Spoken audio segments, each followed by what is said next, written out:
वह शूटिंग के दौरान इस्तेमाल की जाने वाली कैंसर जांच रिपोर्ट घर ले आया था गलती से। खाने की मेज पर बैठे हुए उसकी कॉन्ट्रैक्ट पत्नी लियू रुयान ने अचानक पूछा, कितना समय बचा है? उसने सोचा वह दोनों के 3 साल के विवाह अनुबंध के बारे में पूछ रही है, बस थोड़ा सा ही, शायद कोई 3 महीने और। लियू रुयान चुप हो गई। इसके बाद वह चुपचाप 3 महीने के लिए विदेश चला गया, प्रशिक्षण के बहाने। जब वापस लौटा तो दोस्तों से सुना कि लियू रुयान पूरे देश में अपने तथाकथित दिवंगत पति को ढूंढती फिर रही थी। ढूंढते ढूंढते पागल हो गई थी। कहती थी, जीते जी मिले तो ठीक, न मिले तो कम से कम लाश ही सही। लियू तोंग, हाथ धो लीजिए, खाना खाने चलिए। उसने मेज पर 3 सालन और 1 सूप परोसा। सब लियू रुयान की पसंदीदा चीजें थी, लेकिन आज उसे खाने का बिल्कुल मन नहीं था। बस 2-3 बार चॉपस्टिक हिलाई और बस नजरें झुकाकर उसे देखते हुए पूछा, अब कितना वक्त बचा है? उसने फिर सोचा, वह 3 साल के विवाह अनुबंध की बात कर रही है, बस थोड़ा ही, कोई 3 महीने। वैसे भी शादी के वक्त लियू रुयान के सेक्रेटरी ने उसे साफ साफ चेता दिया था कि लियू तोंग को लेकर सावधान रहें। उसने उसे इसलिए नहीं चुना था कि परिवार की शादी की जिद थी, बल्कि इसलिए चुना था क्योंकि उसका चेहरा उसके सपनों के इंसान से मिलता जुलता था। अनुबंध का वक्त खत्म होने पर पैसे लेकर चले जाओ, यही बात थी, और यह सही भी था। दू झिचेंग अब देश लौट आया था। लियू रुयान का यह अनुबंध के बारे में अचानक पूछना, शायद वह चाहती है कि मैं उसके सपनों के इंसान के लिए जगह खाली कर दूं, यह जगह छोड़ दूं। जब वक्त आएगा मैं खुद चला जाऊंगा, उसके लिए कोई परेशानी नहीं खड़ी करूंगा। दरअसल वह समझ भी सकता था, आखिर यह वही शख्स था जिसे वह 3 साल से दिल में बसाए बैठी थी। वह नहीं चाहती होगी कि उसका सपनों वाला इंसान उसके पास किसी और मर्द को देखे। यह तो बिल्कुल स्वाभाविक बात थी। उसने मन ही मन सोचा, उसे इस तरह मुश्किल में डालना ठीक नहीं। उसने फैसला कर लिया, तो ऐसा करते हैं लियू तोंग, मैं जितनी जल्दी हो सके यहाँ से शिफ्ट हो जाता हूँ। बस आसपास घर मिलना थोड़ा मुश्किल है। क्या आप मुझे 3 दिन का वक्त दे सकती हैं? 3 दिन में मैं पक्का चला जाऊंगा। आप इतना जाना चाहते हैं? उसके उस बेहद खूबसूरत चेहरे पर साफ नाराजगी उभर आई। वह थोड़ा ठिठक गया। उसकी बात का मतलब समझ नहीं आया। लियू रुयान ने मुंह बना लिया और गुस्से में उठ खड़ी हुई, जैसे किसी ने ऐलान किया हो, मैंने तुम्हें जाने की इजाजत नहीं दी, चुपचाप यहीं रहो, मैं खाना नहीं खाऊंगी। इतना कहकर वह सीधे अपने काम के कमरे में चली गई। वह उसकी पीठ को जाते हुए देखता रहा। समझ ही नहीं आया कि आखिर हुआ क्या। लियू रुयान आमतौर पर खुद से बात नहीं करती थी। जब भी मुंह खोलती थी कोई न कोई जरूरी बात होती थी। आज उसने खुद अनुबंध के बारे में पूछा। साफ था कि वह इस मामले को जितनी जल्दी हो सके खत्म करना चाहती थी, और उसने खुद जाने की पेशकश भी कर दी। तर्क के हिसाब से तो लियू रुयान को खुश होना चाहिए था, तो फिर इतनी नाराजगी क्यों? थोड़ी देर सोचने के बाद शायद उसे समझ आ गया। आखिर लियू रुयान एक ऐसी महिला सीईओ थी जिनके पास अरबों की संपत्ति थी। अनुबंध का सम्मान करना उनके स्वभाव में था। शायद उन्हें लगा कि इज्जत पर बट्टा लग रहा है, इसीलिए शायद चाहती हो कि बाकी के 2 महीने अनुबंध के मुताबिक पूरे किए जाएं। हाँ, वह हमेशा ऐसी ही थी। बीते 3 सालों में उनका व्यवहार चाहे कितना भी ठंडा क्यों न रहा हो, जो बात कह दी उससे कभी मुकरी नहीं। वह वादे की पक्की थी, तो उसे भी समझदारी दिखानी चाहिए थी। बेहतर यही था कि जल्दी से कोई जगह ढूंढकर निकल जाए। उसने जल्दी जल्दी खाना खत्म किया, चाय की मेज पर रखी स्क्रिप्ट की फाइल उठाई और अपने कमरे में लौट आया। इस फिल्म की शूटिंग 3 दिन बाद शुरू होने वाली थी। स्क्रिप्ट से जल्दी घुलना मिलना जरूरी था। जैसे ही फाइल खोली वह एकदम ठिठक गया। यह जांच रिपोर्ट यहाँ कैसे आ गई? यह दरअसल उसके किरदार के लिए एक प्रोप थी। शायद जब वह स्क्रिप्ट उठा रहा था तो डायरेक्टर लियाओ से असावधानी में यह भी साथ चली आई। पूरा दिन इतनी व्यस्तता रहती थी कि खाने पीने की भी फुर्सत नहीं। धीरे धीरे लियू रुयान को पेट की गंभीर बीमारी हो गई थी। जब उसे यह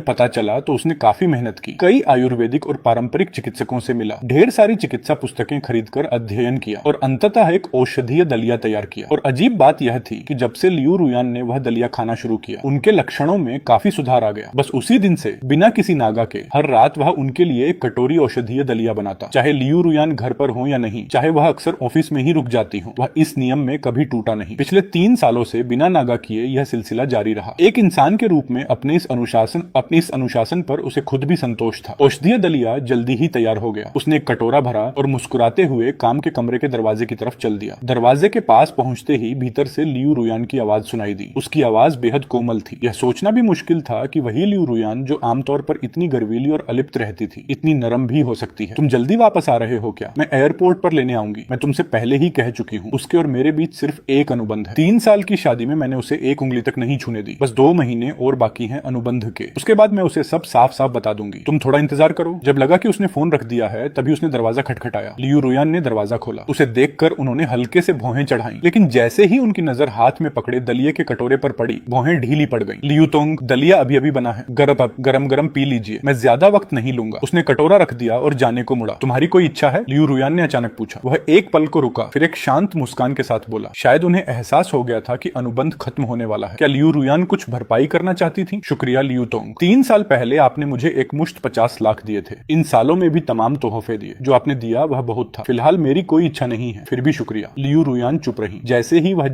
जाने लगा, उन्होंने फिर कहा, मेरी जान पहचान में एक फेफड़े के विशेषज्ञ डॉक्टर हैं। देश विदेश में उनकी बड़ी साख है, खासकर फेफड़ों की बीमारियों के इलाज में उनका कोई जवाब नहीं। मैंने उनसे बात कर ली है, थोड़ी देर में उनका संपर्क नंबर भेज देती हूँ, क्या तुम एक बार उनसे मिलकर जांच करवाओगे? यह सुनकर उसका दिल अनायास ही भर आया। 3 साल पहले जिस अनाथाश्रम में वह पला बढ़ा था, वहाँ अचानक आग लग गई थी। आश्रम के निदेशक श्री ली ने बच्चों को बचाने के लिए बार बार जलती आग में छलांग लगाई थी। इससे उनका शरीर बड़े हिस्से में जल गया था और इतना धुआं फेफड़ों में चला गया था कि उन्हें गंभीर फेफड़े की बीमारी हो गई। दरअसल उसने यह अनुबंध स्वीकार करने की पहली वजह यही थी, श्री ली के इलाज का खर्च जुटाना और अनाथाश्रम को फिर से बनाना। ये बात उसने कभी लियू रुयान को नहीं बताई थी। उसे लगता था कि लियू रुयान को इन बातों से कोई मतलब नहीं होगा, पर लगता है वह गलत थे। वह गलत सोच रहा था। लगता है लियू रुयान ने पहले से ही चुपचाप सब पता कर लिया था। शुक्रिया लियू तोंग। एक सुबह लियू रुयान खाने की मेज पर बैठकर इत्मीनान से नाश्ता कर रही थी। कल रात मैंने तुम्हारे लिए डॉक्टर जियांग से अपॉइंटमेंट ले ली है। संयोग से आज वह नान्या अस्पताल में काम के सिलसिले में आ रहे हैं। थोड़ी देर में वहां जाकर सीधे उन्हें फोन कर लेना। उसने सिर हिलाया। शुक्रिया लियू तोंग। लियू रुयान ने हल्के से सिर झुकाया और चुपचाप नाश्ता करती रही। वह अपने कमरे में गया, साधारण से कपड़े पहने और तैयार हो गया। थोड़ी देर बाद बाहर से दरवाजा बंद होने की आवाज आई। शायद लियू रुयान दफ्तर निकल गई थी। बर्तन धोने के बाद वह टैक्सी लेने के लिए बाहर निकला। अभी फोन निकाला ही था कि सामने एक गुलाबी रंग की पोर्शे 718 आकर रुकी। शीशा नीचे हुआ और लियू रुयान का खूबसूरत चेहरा सामने आया। होंठों पर हल्की सी मुस्कान। बैठो, मैं छोड़ देती हूँ। वह एकदम चौंक गया। वह अच्छी तरह जानता था इस गाड़ी का लियू रुयान के लिए क्या मतलब था। यह गाड़ी दूदा जिचेंग ने लियू रुयान को जन्मदिन पर तोहफे में दी थी। लियू रुयान इसे बेहद संजो कर रखती थी। करोड़ों की सुपर कारें उनके लिए कुछ भी नहीं थी, लेकिन इस एक गाड़ी की वह बड़ी सावधानी से देखभाल करती थी। इसे जरा सी भी खरोंच नहीं आने देती थी। और यह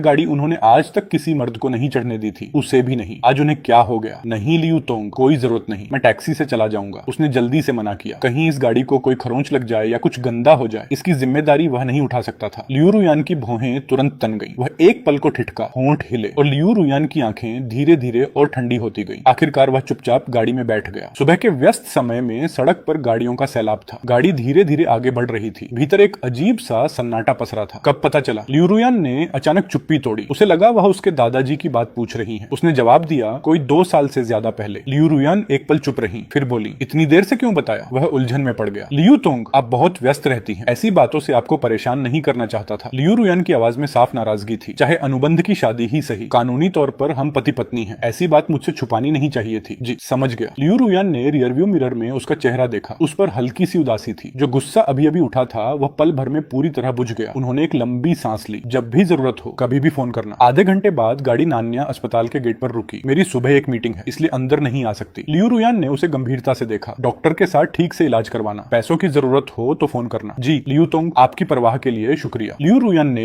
एक बार और उसे देखा, फिर गाड़ी आगे बढ़ा दी। अरे चेनफान आज इतनी जल्दी आ गए? जैसे ही शाओ आयुडू ने उसे देखा, उनकी आंखें मुस्कुरा उठी। पिछले 3 सालों में इस नेकदिल महिला डॉक्टर की देखभाल के लिए वह दिल से आभारी था। शाओ आयुडू अपने रोज के राउंड के बाद उसे एक कोने में ले गई। रुको चेनफान, इन दिनों पैसों की तंगी तो नहीं है? वह एक पल रुका। दादाजी का अस्पताल का बिल, उनका इशारा समझ गया। सच कहें तो इन दिनों वाकई पैसों की बहुत तकलीफ थी। लियू रुयान ने शुरू में जो 50 लाख दिए थे वह कब के खर्च हो चुके थे। पिछले 2 सालों में उसने खुद भी कुछ कमाया था, लेकिन वह सब अस्पताल के बिलों और अनाथाश्रम की भारी भरकम लागत में डूब गया। उसने कई बार सोचा था कि लियू रुयान से उधार मांगे, लेकिन उनका उस पर कोई कर्ज नहीं था, बल्कि इन सालों में उन्होंने उसका काफी ख्याल रखा था। वह उनसे और एहसान नहीं ले सकता था। शुक्रिया आयुडू दीदी, अस्पताल के खर्च का कोई न कोई रास्ता निकाल लूंगा। उसने शालीनता से उनकी मदद ठुकरा दी। इन सालों में शाओ आयुडू ने जितना किया था वह पहले से ही बहुत ज्यादा था और उन पर बोझ नहीं बढ़ाना चाहता था। शाओ आयुडू ने हल्की सी सांस ली। 3 साल साथ रहने के बाद उनसे उसका स्वभाव कहाँ छुपा था? दिखने में शांत और सीधा साधा, लेकिन असल में किसी से भी ज्यादा जिद्दी। ठीक है, लेकिन अगर कभी जरूरत पड़े तो बेझिझक बताना। जब तक तुम मुझे दोस्त मानते हो। उसके होंठों पर एक चमकदार मुस्कान आ गई। बिल्कुल, तुम मेरी इकलौती दोस्त हो। कुछ भी हो तुम्हें ही सबसे पहले बताऊंगा। बस दोस्त ही। शाओ आयुडू के चेहरे पर मुस्कान थी। मास्क के पीछे गाल हल्के से गुलाबी हो गए। चेन फान का खूबसूरत चेहरा देखते देखते उनका दिल जोर जोर से धड़कने लगा। अरे गए वो, अब भी देखती रहोगी? एक गोरा हाथ उनके कंधे पर हल्के से थपथपाया। सावधान, आंखें बाहर निकल आएंगी। शाओ आयुडू चौंक कर पलटी। सामने उनकी जुलचिन्हन सहेली का शरारती चेहरा था। क्या बकवास कर रही हो आयुडू? 3 साल से तू उस बुजुर्ग की देखभाल कर रही है, बिल्कुल जैसे अपने सगे दादाजी की करती हो। इतने समर्पण से किसी मरीज की देखभाल करते मैंने किसी डॉक्टर को नहीं देखा। कहीं तूने खुद को उनकी बहू मान तो नहीं लिया? बेकार की बातें मत करो, ऐसा मजाक नहीं करते। चेन फान की शादी हो चुकी है। शादी को इतने साल हो गए पर उनकी पत्नी को कभी आते नहीं देखा। कितने अफसोस की बात। बात है। जो भी वह औरत है कितनी किस्मत वाली होगी, ऐसा इंसान जो इतना ख्याल रखे, वह जरूर बहुत खुश होगी। वांग बिंग के दिल में अफसोस का समंदर था। उसने ठान लिया था कि अगर शाओ आयुडू की कोई दिलचस्पी नहीं है तो वह खुद आगे बढ़ेगी, लेकिन किसे पता था कि वह पहले से शादीशुदा है। शाओ आयुडू के दिल में भी कड़वाहट थी। वार्ड के दरवाजे से अंदर झांका। चेन फान बूढ़े श्रीली से हंसते बोलते बातें कर रहे थे। उन्हें देखकर वह कुछ देर के लिए खोसी गई, लेकिन लियू रुयान ने पहले से संपर्क कर दिया था, इसलिए डॉक्टर से मुलाकात बहुत आसानी से हो गई। जांच के बाद पता चला कि श्रीली की बीमारी पूरी तरह ठीक हो सकती है, बस ऑपरेशन का खर्च बहुत ज्यादा था। यह अच्छी खबर सुनकर उसका पूरा दिन खुशी में बीता। घर लौटा तो लियू रुयान अभी तक नहीं आई थी। यह तो रोज की बात थी। साल के 365 दिनों में से आधे दिन लियू रुयान घर पर नहीं होती थी। काम की अधिकता में वह अक्सर ऑफिस में ही रुक जाती थी। वह अच्छी तरह समझता था लियू रुयान जानबूझकर उससे दूरी बनाए रखती थी। अपने सपनों के इंसान से इतना गहरा प्रेम था कि उसके लिए खुद को संभाले रखती थी। 3 सालों में व्यावसायिक शिष्टाचार के अलावा उन्होंने किसी भी पुरुष के साथ कभी कोई नजदीकी नहीं होने दी, यहाँ तक कि नाम के पति उससे भी नहीं। रात 9 बजे के बाद औषधीय दलिया तैयार करके वह लियू रुयान के दफ्तर की तरफ चल दिया। वह एक अरबों की इमारत थी, शहर के सबसे महंगे इलाके में खड़ी, रोशनी में नहाई हुई, भव्यता और शान से दमकती हुई। जब से लियू रुयान ने इसकी बागडोर संभाली थी, इन सालों में लियू समूह दिन ब दिन फलता फूलता जा रहा था, जीवंतता से भरपूर। यहाँ खड़े होकर वह खुद को बहुत छोटा और तुच्छ महसूस करता था। घर पर तो सब ठीक लगता था, लेकिन उसके दफ्तर में खड़े होकर दोनों के बीच की खाई का सही अंदाजा होता था। थर्मल बॉक्स दे दो। चेन मेंग ऊंची एड़ी की सैंडल पहने उसके सामने आ गई और बॉक्स ले लिया। जब वह जाने लगा तो चेन मेंग ने अचानक पलटकर कहा, दू जिचेंग की वापसी जल्दी हो गई है, शायद कल शाम तक आ जाएं। तुम्हें लियू तोंग का घर जल्दी छोड़ देना चाहिए, मैं घर ढूंढ रहा हूँ। यह सुनकर चेन मेंग थोड़ा चौंकी। उसने कई बार उसे देखा, हालांकि वह जानती थी कि चेन फान और लियू रुयान की अनुबंध की शादी थी, लेकिन उसके असली मकसद से अनजान थी कि वह यह सब श्रीली के ऑपरेशन का खर्च और अनाथाश्रम के पुनर्निर्माण के लिए कर रहा था।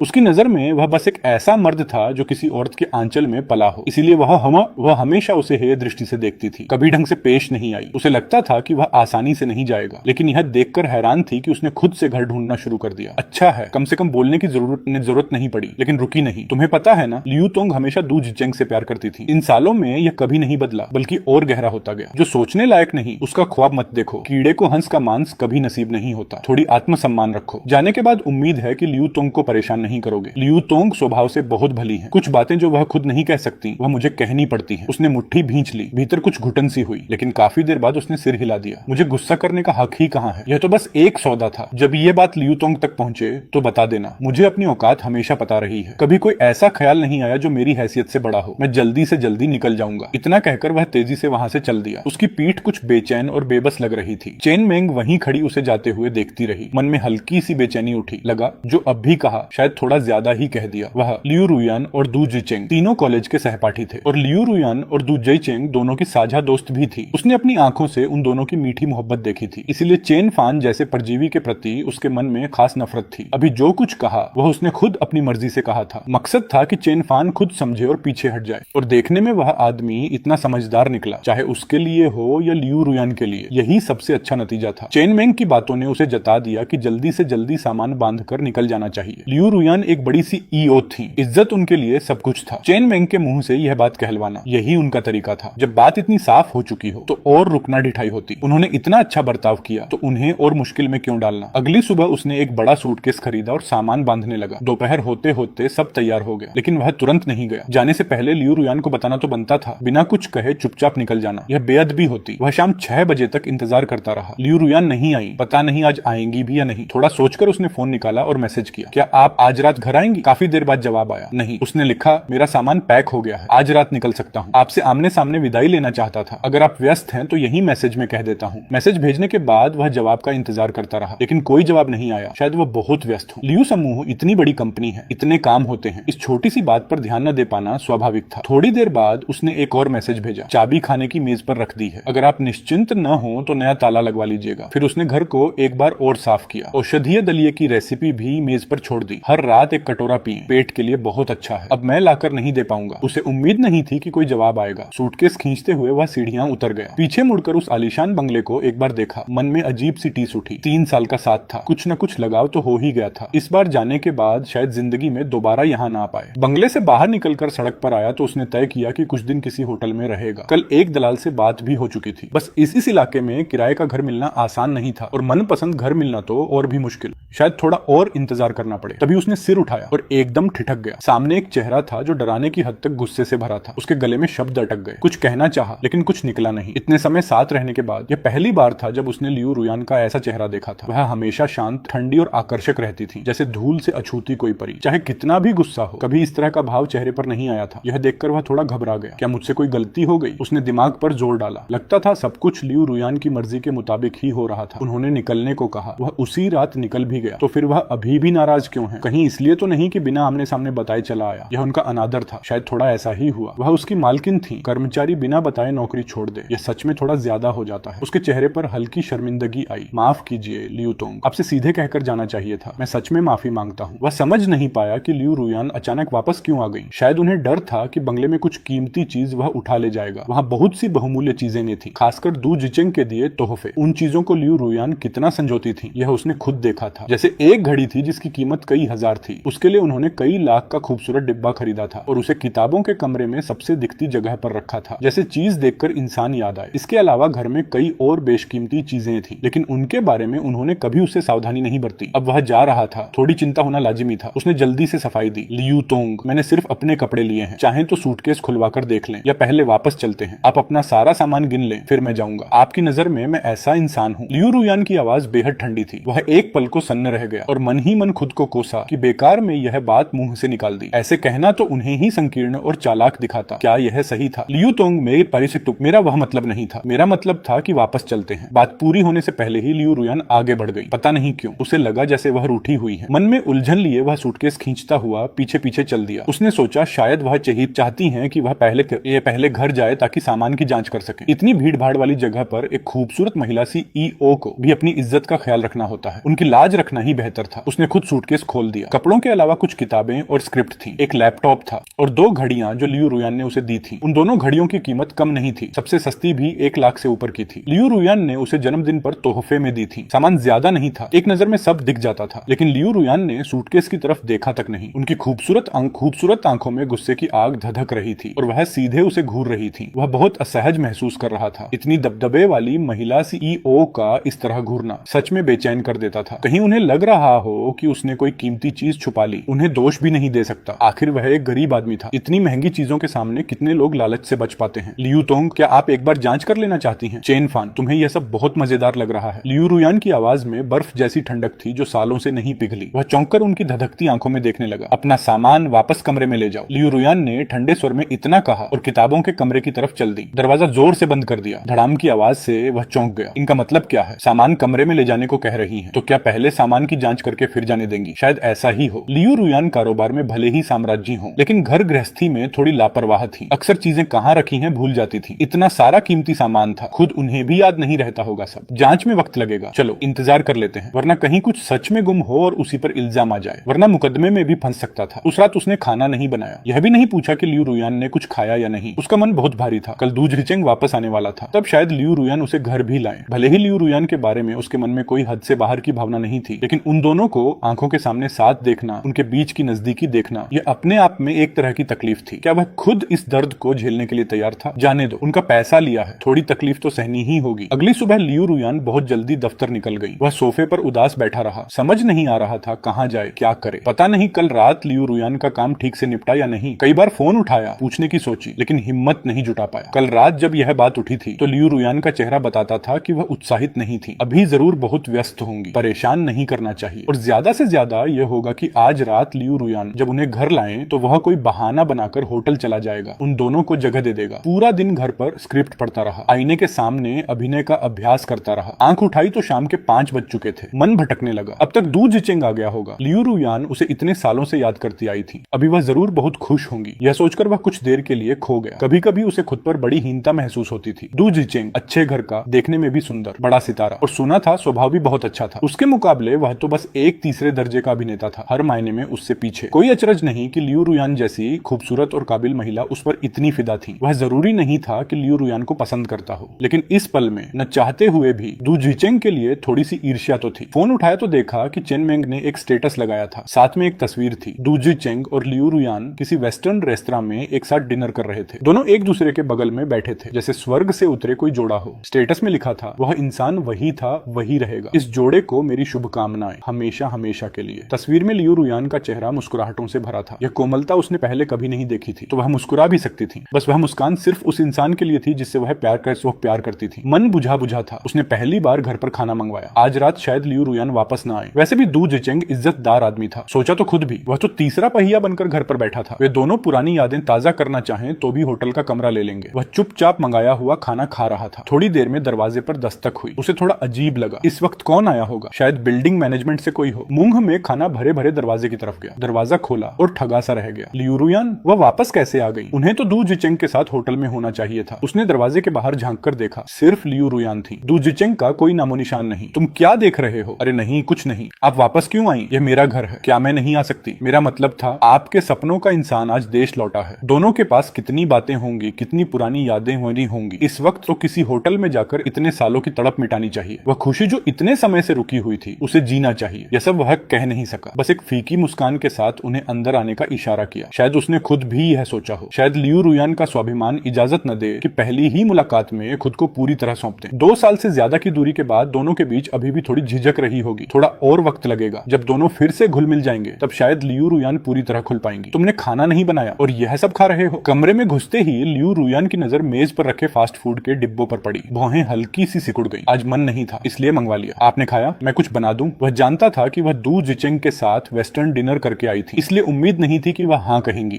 तुम्हारा मन क्यों नहीं था? लियू रुयान ने चुपचाप उसे देखा। तभी उनकी नजर खाने की मेज पर रुक गई। उसके फोन पर खाते खाते उससे रहा नहीं गया था और उसने वह तस्वीर खोल ली थी। उसने तस्वीर को झूम भी कर लिया था। लियू रुयान की नजर लगभग तुरंत उस पर पड़ गई। तस्वीर देखते ही उनका चेहरा एकदम सख्त हो गया। वह उनकी नजर का पीछा करते हुए समझ गया, नहीं, वह तो बस गलती से दब गया। आप जानती हैं ना, मन हुआ कि जमीन में गड्ढा खोदकर उसमें घुस जाए। कितनी शर्म की बात थी। यह तो सोशल मीडिया पर मरने जैसा था। अभी फोन बंद करना क्यों भूल गया? लियू रुयान ने कनखियों से एक बार उसकी तरफ देखा। उनके होंठों के कोने हल्के से मुड़े, लेकिन वह सिर झुकाए था, इसलिए देख नहीं पाया। उस खूबसूरत चेहरे पर एक क्षण के लिए जो भाव आया वह अनदेखा रह गया। बाहर का खाना ज्यादा खाना सेहत के लिए अच्छा नहीं। इतना कहकर लियू रुयान किताबों के कमरे की तरफ चली गई। उसने चैन की सांस ली। लगता है उन्होंने ज्यादा ध्यान नहीं दिया। वैसे भी उनके दिल में तो सिर्फ दू जिचेंग था। वह क्या सोचता है, इससे उन्हें क्या फर्क पड़ता? उसने खुद पर हल्के से मुस्कुराया। बेकार में डर गया था। जल्दी से खाना खत्म किया, बचे हुए डिब्बे उठाए और नीचे कूड़ेदान में फेंकने चला गया। जब वापस लौटने लगा तभी दूर से एक शानदार व्यक्तित्व वाला आदमी उसकी तरफ आता दिखा। दू जिचेंग, वह यहाँ क्यों? तब जाकर समझ आया, यही वजह थी कि लियू रुयान इतनी जल्दी वापस आ गई थी। अपने सपनों के इंसान के साथ वक्त बिताने की बजाय उन्होंने पहले से तय कर लिया था कि घर पर मिलेंगे और पुरानी यादें ताजा करेंगे। वह तो बेवकूफ की तरह सोचता रहा कि लियू रुयान उसे घर नहीं लाएंगी। लगता है ज्यादा सोच लिया। आखिर यही वह आदमी था जिससे वह इतने गहरे प्यार करती थी, इतने लंबे समय से। उनसे एक पल भी दूर कैसे रह सकती थी? बस अब वह खुद बहुत अजीब स्थिति में था। क्या अभी वापस जाना चाहिए? इस तड़पते हुए जोड़े को अकेला छोड़ दे, या वापस जाकर लियू रुयान को बताकर निकले? दू जिचेंग के करीब आने का इंतजार करने लगा। मन ही मन मानना पड़ा, यह आदमी सच में बहुत देखने लायक था और उसकी अपनी शक्ल से भी थोड़ी बहुत समानता थी। बाहर निकले तो शायद कोई दोनों को जोड़ा ही समझ ले। उसे हल्की सी जलन हुई। कोई अचरज नहीं कि लियू रुयान ने इतनी बड़ी कीमत चुकाकर उसके साथ अनुबंध की शादी की थी। इस तरह का एक जैसा चेहरा पाना एक साथ खुशी भी थी और दुख भी। खुशी इसलिए कि इसी चेहरे की वजह से लियू रुयान की नजर उस पर पड़ी और इसी से श्रीली के इलाज का खर्च जुटा। दुख इसलिए कि इसी चेहरे की वजह से वह 3 साल तक किसी का हमशक्ल बना रहा, एक औजार जिसे देखकर असली इंसान याद किया जाए।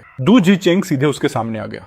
तुम चेन फान हो? उसकी आंखों में 3 हिस्से हिकारत थी और 7 हिस्से मजाक। उसे उस नजर में छुपी तुच्छता का एहसास हुआ, लेकिन गुस्सा नहीं आया। आखिर वह खुद इस आदमी की जगह लेने वाला एक नकली पति था। उसे हंसाने का हक था। इतने पैसे लिए थे, अपमान झेलने के लिए मानसिक तैयारी तो पहले से ही थी। आप लियूतोंग से मिलने आए हैं ना, मैं आपको ऊपर ले चलता हूँ। उसने जल्दी से एक मुस्कान चेहरे पर लगाई। दू जिचेंग एक पल के लिए रुका। शायद उम्मीद नहीं थी कि वह इतना शालीन निकलेगा। उसने एक गहरी मुस्कान के साथ कहा, तो फिर तुम्हें तकलीफ देनी पड़ेगी। जो करना था वह किया। वह दू जिचेंग को ऊपर ले गया, चाबी से दरवाजा खोला और उसे अंदर आने दिया। पहले थोड़ा इंतजार करें, लियूतोंग शायद किताबों के कमरे में काम कर रही हैं, मैं जाकर बता देता हूँ। दू जिचेंग ने सिर हिलाया और कमरे में चारों तरफ नजरें घुमाने लगा। उसने एक गहरी सांस ली और किताबों के कमरे का दरवाजा खटखटाया। आपसे मिलने कोई आया है? भीतर से कोई आवाज नहीं आई। थोड़ी देर बाद लियू रुयान ने खुद दरवाजा खोला। पहले उन्होंने एक बार उसे देखा, फिर भौहें चढ़ाते हुए बैठक में चली गई। नजर पड़ी तो सोफे पर दू जिचेंग बैठा था। तुम यहाँ कैसे आए? लियू रुयान के होंठों पर हल्की मुस्कान आई और वह उसके बगल में जाकर बैठ गई। वह एक पल रुक गया। क्या उन दोनों ने पहले से तय नहीं किया था? रुयान रुयान। चेन मेंग ने बताया कि तुम इन सालों में नए घर में शिफ्ट हो गई हो, तो सोचा मिलने आ जाऊं। सजावट बहुत सुंदर है। उसने बैठक की खिड़की की तरफ इशारा किया। ये ऑर्किड का गमला वही है ना जो मैंने तुम्हें दिया था, इतने सालों बाद भी रखा हुआ है और कितनी अच्छी तरह पाला है। यह सुनते ही लियू रुयान की नजर अनायास रसोई में उस आदमी पर चली गई जो फल काट रहा था। आमतौर पर उनके पास इन छोटी छोटी बातों पर ध्यान देने का वक्त कहाँ था। घर के पौधे, फूल, यह सब आमतौर पर वही देखभाल करता था। जिचेंग, ये तुम्हारी पहली बार यहाँ आना है? 10 बार यहाँ आना है? चलो मैं घर दिखाती हूँ। ठीक है। दोनों उठकर घर का चक्कर लगाने निकल पड़े। दू जिचेंग ने उसके कमरे को हैरानी से देखा। यह तो वही सादा और प्राकृतिक स्टाइल है जो मुझे सबसे पसंद है। रुयान, क्या यह कमरा मेरे लिए तैयार किया था? और वह ग्रैंड पियानो भी, याद है ना? मैंने बस यूं ही कह दिया था कि मुझे यह पसंद है। सोचा नहीं था कि तुम सच में खरीद लोगी। रुयान, तुम मेरा बहुत ख्याल रखती हो। उस वक्त वह फूल लेकर वापस आया था। उन दोनों की बातें अनायास ही कानों में पड़ गईं। उसका चेहरा एकदम सुन्न पड़ गया। तो इस कमरे की सजावट दू जिचेंग की पसंद के हिसाब से की गई थी। दरअसल उसे भी यह स्टाइल बहुत पसंद था, सादा, विनम्र, फिर भी खूबसूरत। और वह पियानो,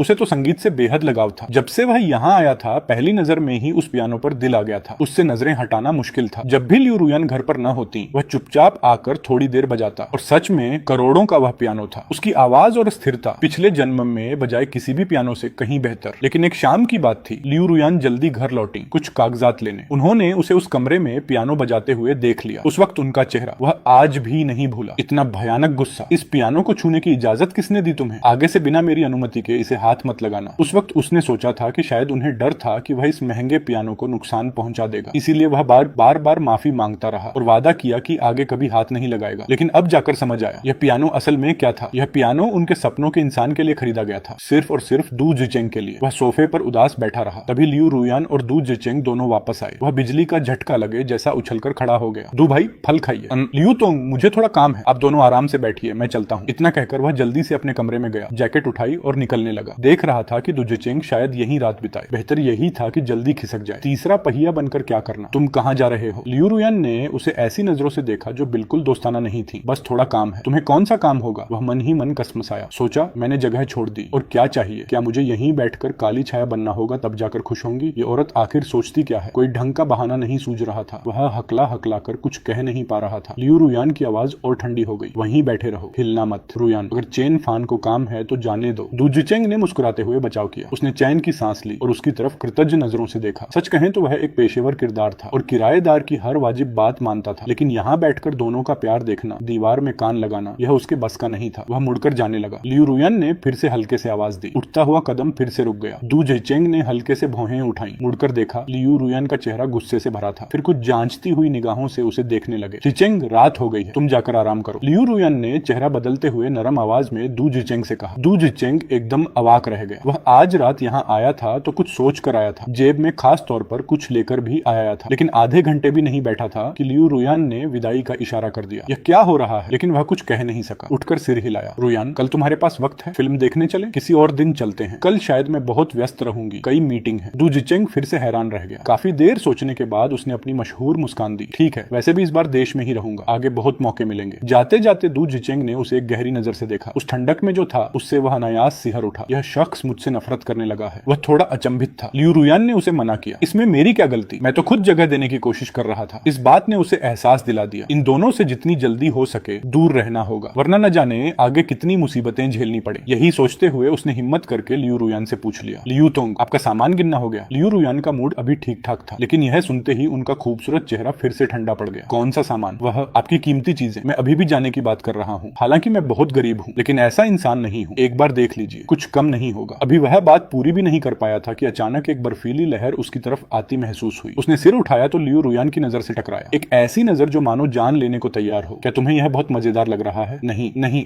ऐसा नहीं है। वह कंधे सिकोड़कर पीछे हट गया। समझ नहीं आया कि यह महिला सोचती क्या है। उसने तो साफ साफ दोनों के भले की बात कही थी। लियू रुयान ने देर तक ठंडी नजरों से उसे देखा, इतनी देर तक कि वह सिहर उठा। हमारा अनुबंध अभी खत्म नहीं हुआ। मैंने तुम्हें पैसे दिए हैं। अनुबंध खत्म होने से पहले अगर इस घर से निकलने की हिम्मत की तो अंजाम भुगतना। कमरे का दरवाजा जोर से बंद हो गया। वह वहीं खड़ा मुंह बाए रह गया। काफी देर बाद जाकर शरीर से जान आई और वह सोफे पर ढेर हो गया। उसे सच में उम्मीद नहीं थी। यह परी जैसी दिखने वाली महिला सीईओ और उसका यह अजीब शौक कि पति के रहते बॉयफ्रेंड से मिलना। ठीक है, उसने उसे यहाँ रोका है तो रोका, बस थोड़ी सी उत्तेजना के लिए। जाने दो, मर्द पैसे के लिए, औरत खुशी के लिए। अगर उनकी यही पसंद है बस तो पूरी करने दो। बस 2 महीने और बाकी हैं, सब्र रखो, निकल जाएगा। अगली सुबह वह भारे मन से शूटिंग पर पहुंचा। डायरेक्टर ने मोटे चश्मे के पीछे से उसे ऊपर से नीचे तक परखते परखती नजरों से देखा। वाह, सच में अच्छा माल है, फोटो से भी ज्यादा हैंडसम है। उसने विनम्रता से सिर झुकाया। डायरेक्टर साहब, आप तारीफ कर रहे हैं, मैं नया हूँ, आपकी रहनुमाई की जरूरत रहेगी। अरे इतना औपचारिक मत बनो, लियू जियाई से पुराना याराना है मेरा, उसका लाया हुआ बंदा गलत नहीं हो सकता। मेहनत से काम करो, आगे बड़े मौके मिलेंगे। तभी बाहर शोर मच गया। अरे बाप रे, दू जहीचेंग, सच में दू जहीचेंग आए हैं, आज अपनी आंखों से देखूंगी, इतने सुंदर हैं यार। दू जहीचेंग यहाँ क्यों आए? क्या वह इस फिल्म में काम करेंगे? लेकिन मेल लीड तो झाओ वेई को मिला था ना। दू जहीचेंग का नाम सुनते ही वह जड़ हो गया। शूटिंग फ्लोर पर कदम रखते ही याद आया, इस फिल्म की कास्टिंग तो पहले ही पूरी हो चुकी थी। डायरेक्टर ने जोर से हंसते हुए कहा, कल रात दू जहीचेंग के मैनेजर का फोन आया, उसने खुद इस फिल्म में काम करने की इच्छा जताई और फीस भी बहुत कम मांगी। चेन फान की आंखें सिकुड़ गईं। डायरेक्टर लियू उत्साहित थी। दू जहीचेंग जैसा बड़ा सितारा हो तो टीआरपी और चर्चा दोनों आसमान छुएंगे, और तुम्हारी अपनी एक्टिंग तो है ही, शायद उनकी वजह से तुम भी नाम कमा लो। उसने फीकी मुस्कान दी। दूसरों को नहीं पता था, लेकिन वह अच्छी तरह जानता था। दू जहीचेंग यहाँ उसी की वजह से आया था। उसने देखा दू जहीचेंग भीड़ के बीच चांद की तरह घिरा था, तभी उनकी नजरें मिनिम पे ली। दू जहीचेंग ने लापरवाही से नजर फेर ली। बात करने की कोई इच्छा नहीं दिखाई, वह भी आगे नहीं बढ़ा। उसके किरदार का दू जहीचेंग से कोई आमना सामना था ही नहीं। बेहतर यही था कि दूर रहे, लेकिन मुश्किल तब आती है जब सोचने का मौका ही न मिले। चेनफान, क्या मैं हमेशा तुम्हारी रहूंगी? स्कूल के मैदान में एक छोटी सी लड़की ने अपना नाजुक चेहरा ऊपर उठाया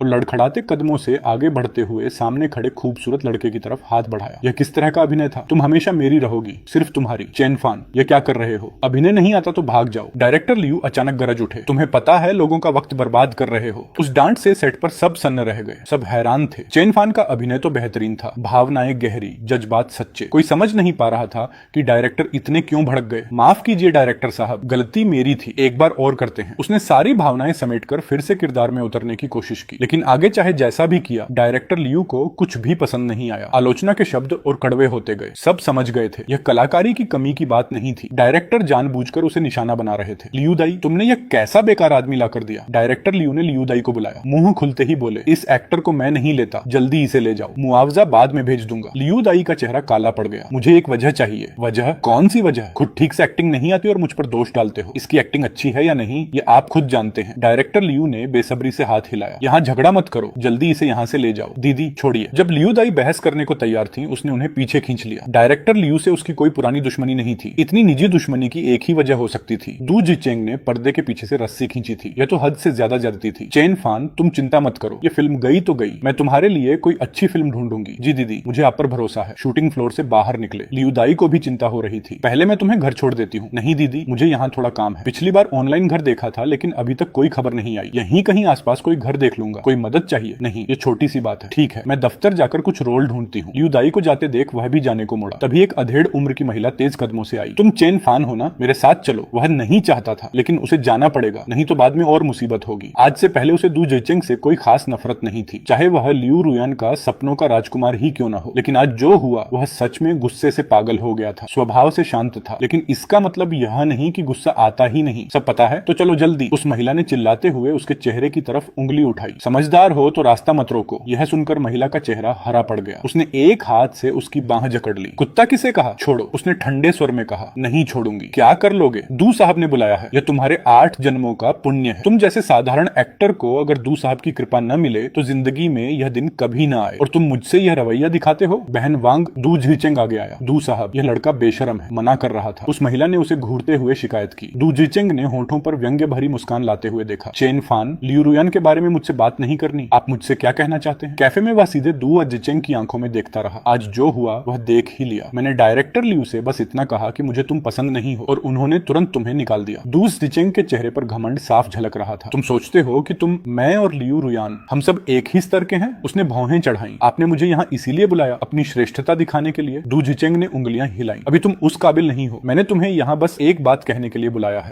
इस दुनिया में असंभव चीजें नहीं होती। राजहंस कभी मेंढक से प्यार नहीं करता, और मेंढक कभी राजकुमार नहीं बन सकता। लियू रुयान ने तुमसे अनुबंध की शादी की बस इसलिए कि तुम मेरे हमशक्ल थे। यह तुम खुद भी जानते हो। अब मैं वापस आ गया हूँ। क्या तुम्हें नहीं लगता कि उसके पीछे लगे रहना बेकार है? मैं ज्यादा सोच नहीं रहा। मुझे हमेशा अपनी औकात पता रही है। उसके पीछे लगने का कोई इरादा नहीं है। तो फिर बेहतर यही है, मैं चाहता हूँ कि तुम तुरंत उसका घर छोड़ दो। मुझे उसके पास कोई भी मर्द पसंद नहीं। मैं घर ढूंढ रहा हूँ। दू जहीचेंग ने मुस्कुराते हुए फोन की स्क्रीन जलाई और उसके सामने कर दी। ये आज मेरी और लियू रुयान की चैट है, देख लो। तुम्हें पता चल जाएगा कि वह क्या चाहती है। उसने झुककर दोनों की बातचीत देखी। क्या तुम अनुबंध खत्म होने तक उसे जाने दोगी? उसकी तबीयत ठीक नहीं रहती, तुम्हें पता है। कहीं तुम्हें उससे सच में लगाव तो नहीं हो गया? देखने में वह खासा ठीक ठाक है। नहीं, हम सिर्फ अनुबंध में हैं। तुम भी कोई संकीर्ण सोच वाले नहीं हो। उसने 3 साल साल तक मेरा ख्याल रखा। अगर मैं उसे जाने न दे पाऊं तो तुम समझ सकते हो, लेकिन मन में थोड़ी बेचैनी होगी। मैं उसे बात कर लूंगी, उसके बारे में ज्यादा मत सोचो। मेरे लिए वह बस एक रूममेट था जो कई साल साथ रहा, बस इतना ही। पूरी चैट पढ़ने के बाद उसका मन और आगे पढ़ने का नहीं रहा। फोन वापस धकेल दिया। मन में एक अजीब सी भावना उठी। रूममेट, हाँ सच यही था। 3 साल एक ही छत के नीचे रहे, बातें भी कम ही हुई। हमेशा उसी ने एक तरफा देखभाल की और उनकी तरफ से जन्मदिन पर 2 घड़ियों के अलावा कभी कोई जवाब नहीं आया, कभी एक शब्द की परवाह नहीं। शायद एक सच्चा रूममेट भी 3 साल बाद इससे ज्यादा अपनापन रखता। हर शब्द में उसे लियू रुयान की उलझन साफ दिखी। वह चाहती थी कि वह चला जाए, लेकिन अपने स्वाभिमान और नैतिकता की वजह से कह नहीं पा रही थी। वह खुद समझ नहीं पाया। कई बार जाना चाहा, लेकिन उन्होंने रोका। वह सोचती क्या है, या शायद इस बार बिना कुछ कहे चला जाए। सामान पैक होने के बाद बस एक मैसेज कर दे। शायद यही वह चाहती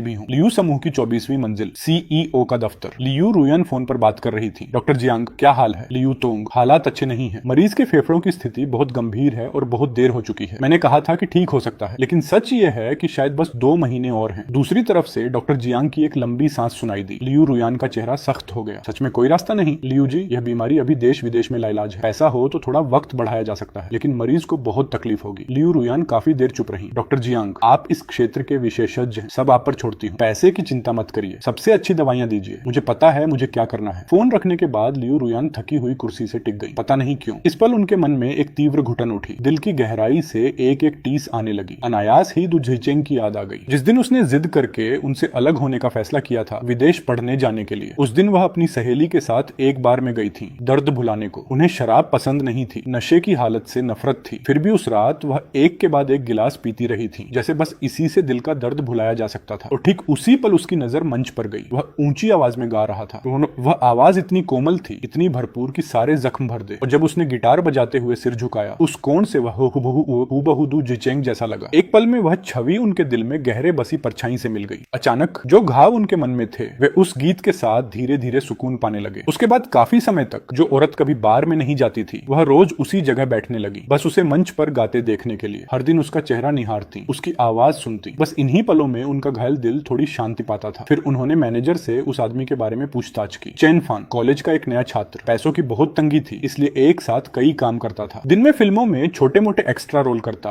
शाम को इस बार में गाता। और उन्हीं दिनों उनके घर वाले शादी के लिए दबाव बना रहे थे। एक रात जब वह गाकर जाने लगा, उन्होंने उसे प्राइवेट रूम में बुलाया और वह अनुबंध उसके सामने रख दिया। आज भी उस पल का उसका चेहरा याद था, अति हैरानी और खुशी एक साथ। और उसने बड़े विश्वास के साथ वादा किया था कि अनुबंध में जो भूमिका दी गई है उसे पूरी तरह निभाएगा। और सच में इन सालों में चेन फान ने एक भी बार कमी नहीं आने दी। उनकी जिंदगी का बेहद सावधानी से ख्याल रखा। शूटिंग के इलाके में वह काफी घूमा, लेकिन कोई मनपसंद कमरा नहीं मिला। 2 दलालों के दफ्तर में नाम दर्ज करवाया और पास में एक सस्ते गेस्ट हाउस में रुक गया। रात को जब वह गेस्ट हाउस में इंस्टेंट नूडल खा रहा था, लियू रुयान का फोन आ गया। उसने काफी देर हिचकिचाते हुए आखिर फोन उठाया। तुम कहाँ हो? लियू रुयान की आवाज बेहद ठंडी थी। उसने भावनाएं दबाते हुए जवाब दिया, लियू तोंग, मैं फिलहाल गेस्ट हाउस में हूँ, वापस आने की क्या जरूरत है? सुनो ध्यान से, मैं कह रही हूँ वापस आओ। वह चुप रहा। सच में समझ नहीं आया। उसने हर कोशिश की। जब खुद जाने को तैयार था तो उन्होंने रोका, और जब चुपचाप चला गया तो अब बुला रही है। शायद जमीर उन्हें इजाजत नहीं दे रहा था कि जाते वक्त रोकेंगे नहीं, और अब खुद वापस बुला रही है। ठीक है, वह चुपचाप चला गया था और अब भी इतना ही किया। आखिर वह और क्या चाहती है? उससे रहा नहीं गया। लियू तोंग, शायद वापस आने की जरूरत नहीं। तुम्हारा मतलब क्या है? उसने एक लंबी सांस ली। लियू तोंग, अनुबंध में बस 1 महीना और बचा है, और अब दु झिचेंग भी वापस आ गए हैं। मेरा वहां रहना न उनके दिल को सुकून देगा, न आपके मन को। बेहतर यही है कि दूसरी तरफ सन्नाटा, लेकिन सांसें सुनाई दे रही थी, तेज होती हुई, जैसे गुस्से को बड़ी मुश्किल से रोक रही हो। उसके मन में भी उदासी थी। उसने दु झिचेंग से भी कह दिया था कि वह चला जाएगा। अब यह नाटक करने की जरूरत नहीं। लियू तोंग, आप बेफिक्र रहिए, मैं बाहर इधर उधर कुछ नहीं बोलूंगा। आपकी इज्जत को कोई नुकसान नहीं होगा। उसे लगा शायद उन्हें डर था कि वह बाहर जाकर कुछ बोल देगा। आखिर लियू समूह एक सूचीबद्ध कंपनी थी। लियू रुयान से जुड़ी कोई भी नकारात्मक खबर शेयर की कीमत पर असर डाल सकती थी। दूसरी तरफ चुप्पी बनी रही। उसे लगा शायद इन बातों से उनका मन मान गया। उसने चैन की सांस ली और चुपचाप फोन रख दिया। जल्दी से नूडल खत्म किए। बाथरूम के आईने के सामने खड़े होकर अलग अलग भाव बनाने का अभ्यास करने लगा। अभी उसके पास कुछ नहीं था। एक ही चीज थी जिस पर सब कुछ दांव लगाया जा सकता था, अभिनय। और श्रीली के इलाज का खर्चा अभी भी बाकी था। यह सोच उसे बेचैन किए जा रही थी। रात 9 बजे नहाने धोने के बाद वह सोने की तैयारी में था। तभी दरवाजे पर दस्तक हुई। मन में सवाल उठा, इस वक्त कौन? पीप होल से झांका और पूरा शरीर सुन्न पड़ गया। लियू रुयान, वह यहाँ क्यों? कैसे आई? दिमाग में उथल पुथल मच गई, लेकिन सोचने पर समझ आया। लियू समूह के लिए यह पता लगाना कि कोई किस होटल में रुका है बाएं हाथ का खेल था, लेकिन वह नहीं समझ पाया। फोन पर साफ साफ बात हो चुकी थी। तो रात के इस पहर यहाँ क्यों आई? वह नहीं जानता था कि उनका सामना कैसे करे, लेकिन वह दरवाजे तक आ चुकी थी। अब तब न खोलना बेअदबी होती। मन को तैयार करके उसने दरवाजा खोला। दरवाजा खुलते ही लियू रुयान की खूबसूरत आंखें सीधे उसके चेहरे पर टिक गई। सामान उठाओ और मेरे साथ चलो। लियू रुयान जल्दी में लगती थी, बाल थोड़े बिखरे हुए थे, अभी भी दफ्तर वाले कपड़े पहने थे। वह आमतौर पर दफ्तर से घर आते ही कपड़े बदल लेती थी, आज सीधे यहाँ चली आई थी। उसने अनुमान लगाया शायद काम से लौटी। घर खाली देखा तो किसी से जुगत लगवाकर होटल का पता निकलवाया और सीधे चली आई। लेकिन समझ नहीं आया, वह तो चाहती थी कि वह जाए तो अब यह नाटक किसके लिए? लियू तोंग, मैं वापस नहीं आऊंगा। उसने सिर हिलाया। फोन पर सब साफ कह दिया था। तुम अभी भी अड़े हो क्या? उस दिन दू जिचेंग के घर आने की वजह से तुम नाराज हो? लियू रुयान ने कहा, जैसे उसे थोड़ी जलन हो रही हो। वह ठिठक गया। ये क्या कह रही हैं? क्या उन्हें सच में लगता है कि वह जल रहा है? यह सोचते ही उसका चेहरा लाल हो गया। जल्दी से हाथ हिलाते हुए बोला, लियू तोंग, बिल्कुल नहीं। आप और दू जिचेंग एक जोड़ी हैं। मैं और आप बस अनुबंध में थे, यह मुझे पहले दिन से पता था। ऐसी कोई गलत सोच मेरे मन में नहीं है, गलतफहमी मत पालिए। लियू रुयान यह सुनकर एक पल को चुप रह गई। चेहरे पर हल्की नाराजगी आई। बहरहाल अनुबंध अभी खत्म नहीं हुआ। मैं तुम्हें जाने की इजाजत नहीं देती, मेरे साथ चलो। उसने फिर सिर हिलाया। एक बार निकल आया, अब वापस नहीं जाएगा। प्यार में डूबे जोड़े को देखने का न उसे शौक था न हिम्मत। एक बार और पूछती हूँ, आओगे या नहीं? लियू रुयान की आवाज तेज हो गई। मैं यहाँ ठीक हूँ। लियू रुयान ने उसे गहरी नजर से देखा, फिर मुड़कर चली गई। इतनी घमंडी महिला का इस तरह खुद आकर मनाना, यह तो कल्पना से परे था। और जब इतना कह दिया तो उनके स्वभाव को देखते हुए अब वह जरूर हार मान लेंगी। उसने एक हल्की सी राहत महसूस की। मन में वह लियू रुयान का एहसानमंद था। उनके उन 50 लाख के बिना श्रीली शायद बहुत पहले चले गए होते, अनाथाश्रम भी नहीं बन पाता। लेकिन बात अलग अलग थी। वह उस घर में वापस नहीं जाना चाहता था। उन दोनों की आंखों का नशा देखना और दू जिचेंग की शक्ल देखना, आज सुबह जो हुआ उसके बाद उस आदमी से उसे नफरत हो गई थी। रात 11 बजे